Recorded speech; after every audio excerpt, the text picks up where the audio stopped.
Halo, assalamualaikum. Selamat datang di channel YouTube saya. Jadi untuk hari ini saya sedikit akan membuat video klarifikasi tentang persalinan Lesla, Lesti KDI ya, Lesti ya. Nah gitu deh. Jadi gini, ketika kemarin kasus Lesti melahirkan dalam kondisi persalinan prematur, kemudian rame nih kan perbincangan di media sosial tentang persalinan. Nah, persalinan Lesti tadi. Nah, jadi problem ada media yang mengambil video lahiran saya, artinya saya melahirkan pasien, menolong persalinan, dan pasien yang saya tangani itu bukan Lesti, tapi pasien saya sendiri. Dan tidak enaknya itu video itu diambil, kemudian dimasukkan ke videonya lahirannya Lesti, dan tidak menuliskan ilustrasi di bawahnya. Ini yang fatalnya di sini, sehingga akibatnya orang akan menganggap bahwa pasien yang saya tangani tadi adalah Lesti Kejora. Yang jadi problem itu kan pasien saya itu bayinya sudah cukup bulan, bayinya sudah besar. Sedangkan kasus Lesti itu kan persalinannya prematur, bayinya masih kecil. Jadi sehingga timbul komen-komen menghujat di situ, menghujat Lesti Kejora. Kok katanya prematur tapi bayinya gede. Nah, saya kan jadi kagak enak nih.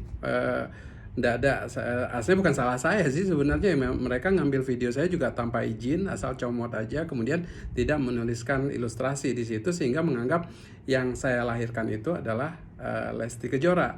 Sehingga yang jadi problem tadi, kenapa bayinya kok sudah besar padahal kehamilannya belum cukup bulan dan sebagainya, sehingga mulailah keluar komen-komen yang negatif, menghujat dan sebagainya. Saya nggak tahu saya jadi ikut berdosa atau tidak, harusnya enggak ya, karena bukan salah saya, karena ngambil videonya juga tanpa izin. Nah, saya sedikit menjelaskan ya tentang persalinan. Ini saya nggak tahu persis apa yang terjadi sama Lesti Kejora karena saya tidak menangani, dan kalau saya menangani otomatis saya tetap tidak bisa menceritakan apa kasusnya karena itu rahasia medis. Saya sedikit bahas tentang persalinan prematur ya. Jadi kalau saya membaca-baca komen-komen di bawah itu, kenapa kalau prematur kok bayinya sudah besar, kemudian kenapa nggak masuk inkubator dan sebagainya. Jadi banyak pertanyaan-pertanyaan yang menurut saya sebenarnya ada salah pemahaman dari netizen tentang persalinan prematur ini. Jadi persalinan prematur itu apabila terjadi persalinan kelahiran di bawah usia 37 minggu atau berat bayi di bawah 2,5 kg. Jadi kita bisa memakai acuan usia kehamilan di bawah 37 minggu, dan berdasarkan berat bayi juga bisa di bawah 2,5 kg. Apakah semua persalinan prematur harus masuk inkubator? Enggak juga. Jadi jika persalinan prematurnya tapi berat bayinya sudah mencukupi di atas 2 kilo, kebanyakan bayinya sudah survive. Artinya angka kita harus merawat dengan inkubator itu sedikit pada bayi-bayi yang berat badan di atas 2 kilo. Tapi kalau prematurnya di bawah dari 34 minggu atau berat bayinya di bawah 2 kilo, misalnya keluar 18, 16, 17, pokoknya di bawah 2 kilo, memang kebanyakan memang harus dirawat di inkubator. Jadi saya garis bawahi, tidak semua persalinan prematur harus di inkubator, tergantung kondisi janin saat dilahirkan. Nah, apa yang paling banyak menyebabkan persalinan prematur? Yang paling sering adalah ketuban pecah dini. Jadi ketuban pecah pada saat usia atau pada saat belum terjadi proses persalinan. Jadi sedikit saya bahas di sini tentang ketuban pecah dini ya.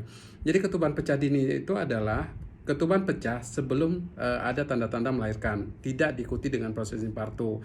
Jadi tandanya seperti apa? Yang pertama ada keluar cairan dari vagina, dan ini sering kadang-kadang bingung dengan pipis. Ini pipis atau keluar ketuban. Jadi untuk membedakan pipis dengan cairan ketuban itu dengan tes lakmus namanya. Jadi tes lakmus itu adalah pemeriksaan untuk melihat yang keluar tadi ini ketuban atau pipis. Yang kedua, biasanya ketuban itu lebih banyak volumenya dibandingkan pipis. Dan biasanya kita nggak bisa kontrol. Kalau pipis kan kita bisa kontrol tuh, bisa dihentikan, dilepas, dihentikan. Kalau ketuban nggak bisa, dia akan keluar terus menerus. Kemudian biasanya diikuti dengan tekanan di bagian bawah panggul, karena ketika ketuban pecah otomatis kepala janin akan sedikit menekan bagian panggul sehingga ada rasa timbul tekanan di situ.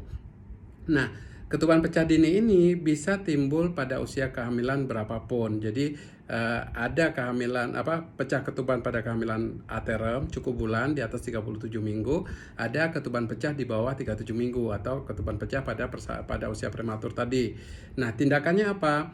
Untuk tindakannya kita lihat berdasarkan ukuran bayi. Jika ukuran bayinya di bawah 1,5 kg, kita biasanya konservatif dulu, kita berikan antibiotik, intinya kita mempertahankan kehamilannya. Jika berat badan janinnya antara 1.500 sampai 2 kilo, itu biasanya kita konservatif, berikan antibiotik, beri pematangan paru, kemudian dilahirkan. Tapi kalau udah berat bayi di atas 2 kilo, kita biasanya dilahirkan. Karena untuk ketuban pecah ini kita tidak bisa mempertahankan karena resiko terjadinya infeksi pada ibu, infeksi pada janin. Jadi intinya dilahirkan, kecuali kalau bayinya masih terlalu kecil, dilahirkan juga bayinya akan meninggal. Makanya kita lakukan konservatif dulu. Nah, untuk kasus Lesti, saya nggak tahu persis kasusnya apa, dan sebenarnya nggak enak juga kita bahas tentang kasus itu. Tapi sedikit hanya untuk mengklarifikasi bahwa video yang heboh di media sosial itu bukan lahirannya Lesti, itu lahirannya pasien saya. Video juga video saya, jadi bukan video Lesti. Jadi yang nanya, dokter yang nolong Lesti, enggak. Jadi Lesti lahirannya di Jakarta, saya di Jombang jauh. Jadi bukan saya dokternya, ampun, bukan saya gitu. Jadi bagi yang menghujat bayinya kenapa gede, karena itu memang bukan bayinya Lesti. Nah, kalau misalnya apakah prematur harus NICU, enggak juga. Kalau berat bayinya di atas 2 kilo, nafasnya bagus, enggak perlu inkubator kok, perawatan biasa juga bisa. Semoga menjawab ya pertanyaan-pertanyaan netizen ini, dan sekalian klarifikasi tentang kasus Lesti.